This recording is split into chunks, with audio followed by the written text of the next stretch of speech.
Local 4 News begins right now with a breaking news alert.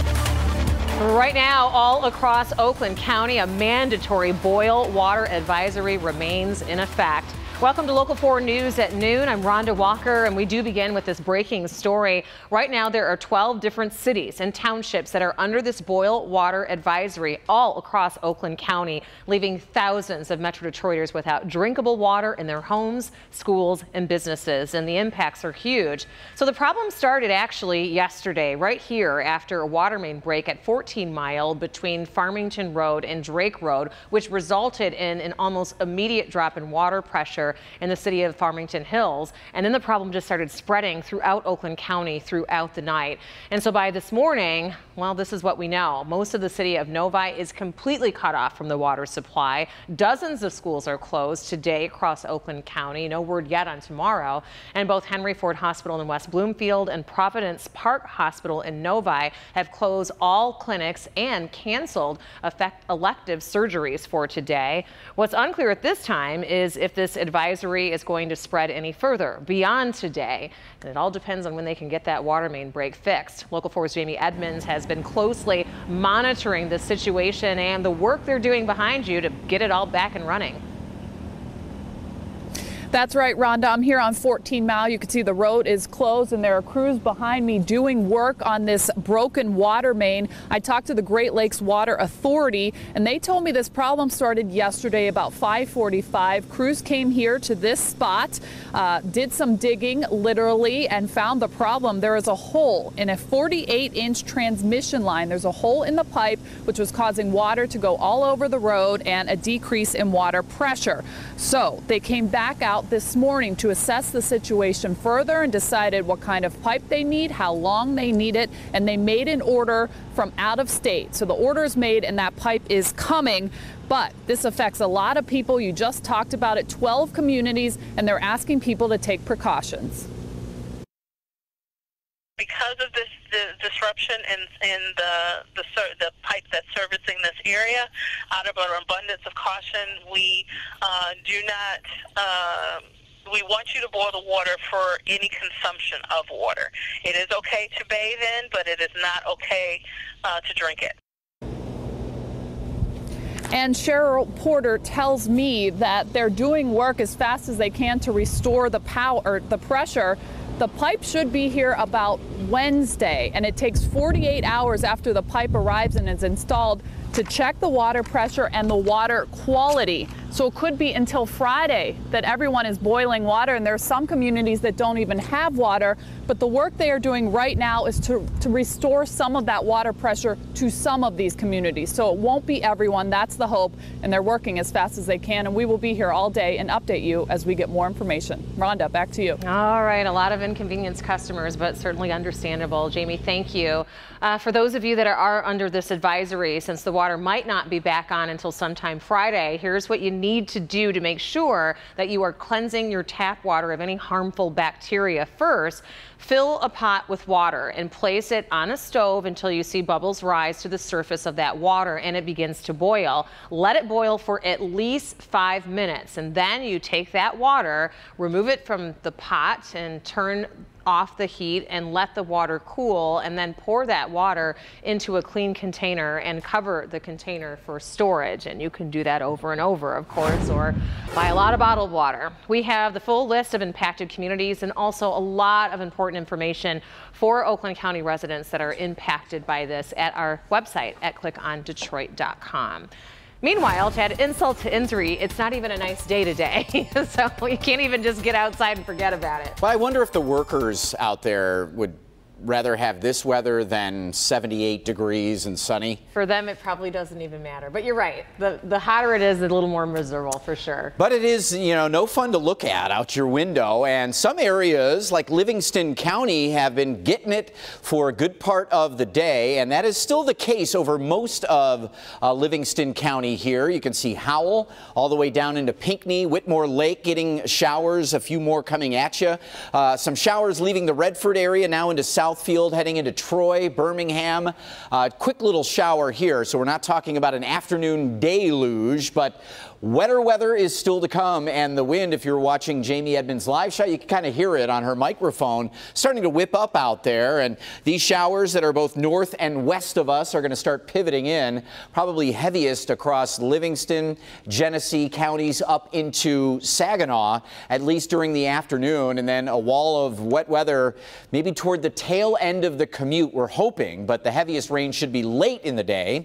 We're seeing 10 to 25 mile-an-hour winds out of the southwest right now, gusting in spots like Metro Airport 31 miles an hour. So wet and windy, but the showers are on the lighter side here over the next couple of hours. Gets a little heavier this evening. We'll track that, and a little dry stretch coming your way. We've got 4-zone weather ready for you on the weather tab. Click on Detroit.com. New at noon. General Motors is reporting a big loss for the third quarter of this year, but there appears to be a silver lining in this report. GM says that it lost $3 billion for the third quarter due to a charge for the sale of its operations in Europe. That, when you take it away, and GM actually earned $2.5 billion before taxes. Investors, well, they like what they see. GM stock has reportedly been on the rise since the report was released earlier today. Developing news on Detroit's west side we're following. Police are still investigating after this head-on crash early this morning that left one man dead. It happened just after 2 o'clock in the morning on Grand River in Warwick on Detroit's west side, right near the Southfield Freeway. Police say that a man driving that red pickup truck ran head-on into a semi-truck and was pronounced dead right there on the scene. The driver of the semi is okay. No word yet on if speed or even alcohol may have played a factor in this deadly crash.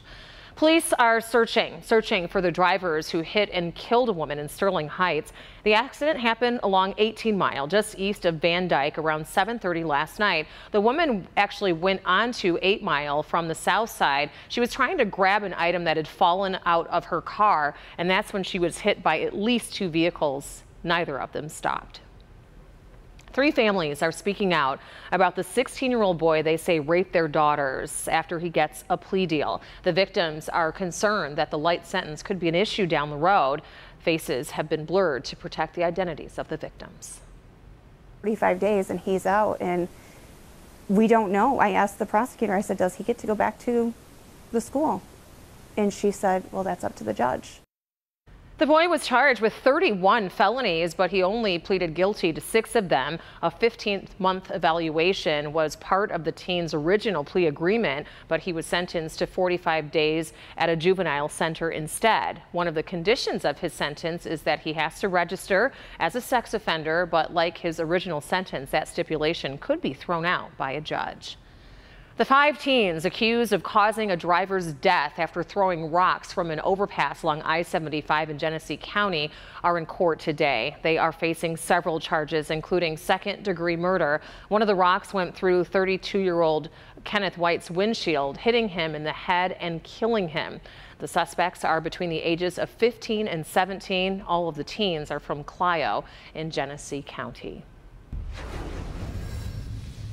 Happening today, a public open house meeting for any Metro Detroiters looking to stay in the loop on that massive I-696 construction project that's coming up in a few months. MDOT is hosting a meeting at the Warren City Hall from 4 until 7 o'clock tonight. They will provide budget and road closure information on the project, which will cover both directions of I-696 from I-75 to I-94 in the spring. The city of Flint faces their deadline today to make a decision on a long-term source of the drinking water for the city. The deadline comes after a federal judge on Monday granted the city an extra 24 hours to make a final decision. Both Governor Snyder and Mayor Karen Weaver reportedly want to enter a 30-year deal with the Great Lakes Water Authority here in Detroit, but it looks like that is going to be diminished to a 2-year commitment from the city council. Still ahead, springing into action. A quick-thinking customer stops a bank robbery, and it's all caught on camera. And a disturbing investigation. A string of killings in Florida point to the likelihood of a serial killer in that area. We'll have the very latest on the investigation next.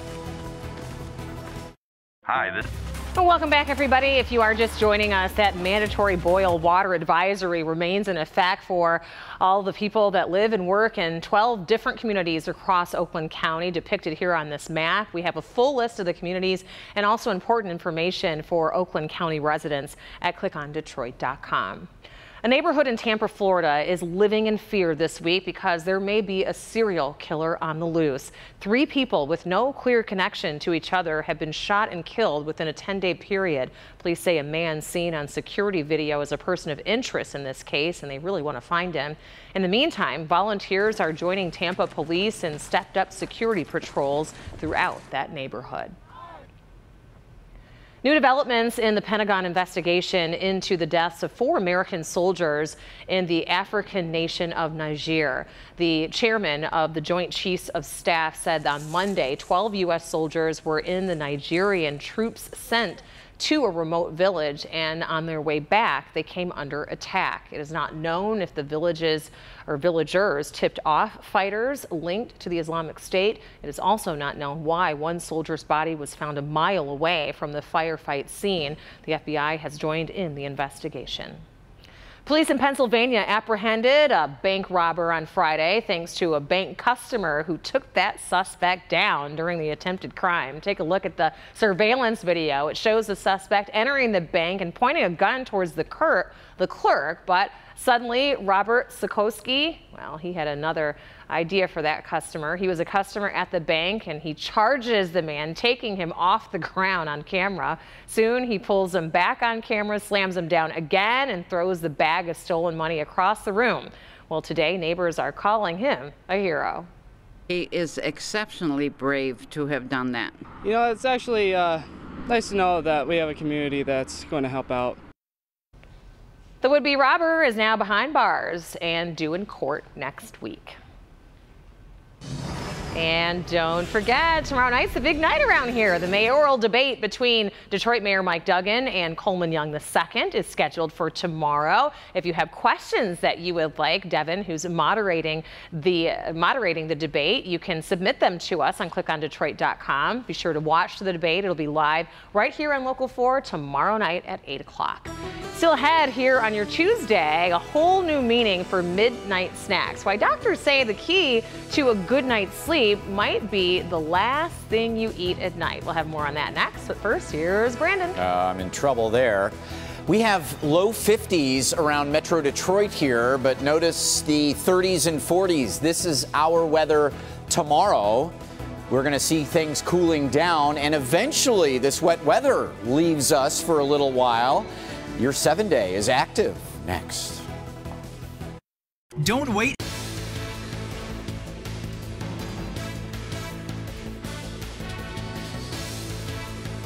Injured. Welcome back, everybody. Some good news for you if you are not getting enough sleep at night and you like a snack before bed. The Center for Disease Control and Prevention says 1 in 3 adults do not get enough sleep, so the CDC suggests having a snack before you go to bed. Some of the best options are a little unusual: egg whites, sesame seeds, or chicken. But the best food to put you to sleep apparently is turkey. Turkey has high levels of tryptophan, which will help lull you to sleep. Just think of that big Thanksgiving dinner and how all you want to do is take a nap after you eat it. So that's what that is. It's not just the massive amount of food right. Creates like exactly another belly. Good afternoon, everybody. It's 2 days in a row of some pretty nasty weather. If your glass is half empty, you're saying it's just gloomy, I don't like this weather. If your glass is half full, you know we need this weather, and your glass is full if you're in Livingston County, because it's just been coming down in your glass for the morning and most of yesterday, and it will continue too, as we see here for now. Livingston, Oakland County, moving up into Lapeer County, but the heavier rains, just like yesterday, are west of most of Metro Detroit, and this, at least initial stage here this afternoon, is pivoting a little bit north, so it's coming through Livingston, maybe northwestern Oakland County, Lapeer, Genesee County, up towards Saginaw for just spotty showers, most of us. 51 degrees. Southwest wind is 23, wet and windy. We've been talking about this for the last couple of days. Winds are gusting. Look at that, 37-mile-an-hour gusts down in Monroe. That's an occasional little burst in addition to the 10 to 25-mile-an-hour winds that we have on tap for the entire afternoon and early evening. Spotty showers, and again, a lot of that is north, but not exclusively. Parts of southern Ontario, hit or miss here, a little closer to Detroit. And then the heavier rains we expect this evening, hoping to hold it off until just after the evening drive, but no guarantee. 39 cool degrees overnight. You can see here a very tight little swivel, almost looks like a hurricane spinning around up here. And all of this moisture is carrying around it counterclockwise. Look at the snow up in parts of Canada and maybe the UP getting a little wintry mix. But you see here, spotty stuff through your afternoon, and then this evening, this wall comes in here, and by midnight to 2 a.m., everything starts to taper off, and tomorrow is mostly dry. Still breezy, cool, 40s all day, may not get out of the 40s, and nothing more than a little maybe morning drizzle, and that should be about it. Thursday, Friday are dry and closer to 60 degrees, but Friday night, warm front approaches with some showers, and those could last for the first half of Saturday. All right, Brandon, thank you. The Michigan Lottery wants you to know about a big change coming to the Mega Millions. The price for a ticket is doubling. It's now going to cost $2 beginning on Saturday, just like the Powerball. But the game's starting jackpot will also jump from $15 million to $40 million. The changes will increase the chances of a $1 billion jackpot, and they're also expected to make it easier for players to win the second tier price of $1 million. All right, still seems like a slim chance though, doesn't it? Still ahead, not everyone is cut out to be a singer, especially apparently this Canadian man who's singing. Well, it prompted police to give him a ticket. We'll tell you why next. And don't forget, the boil water advisory continues to remain in effect for 12 different Oakland County townships and cities. We do have the full list of the communities impacted and important information for Oakland County residents on our website at clickondetroit.com. We're back in a moment. Doing something that's never been done before when someone's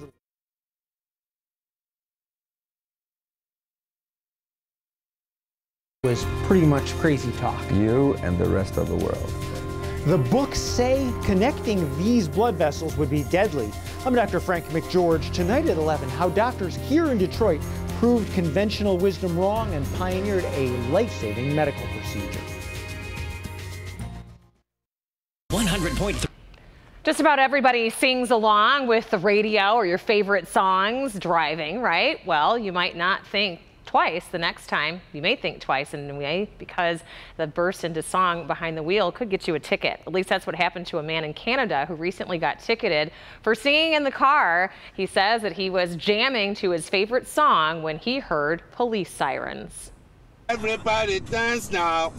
And then they asked me if I screamed. I said no, I was just singing. He said, okay, I need your driving license. Were you screaming in your car? I was singing. You were singing? Yeah, I was singing. Everybody dance now. He says he plans to fight the ticket. It was about $145. And we continue to follow the boil water advisory, a huge impact to thousands of people in 12 different townships and cities throughout Oakland County. We have a full list of the impacted communities and more information at clickondetroit.com. We'll have live updates on Local 4 News at 4, 5, and 6 later today.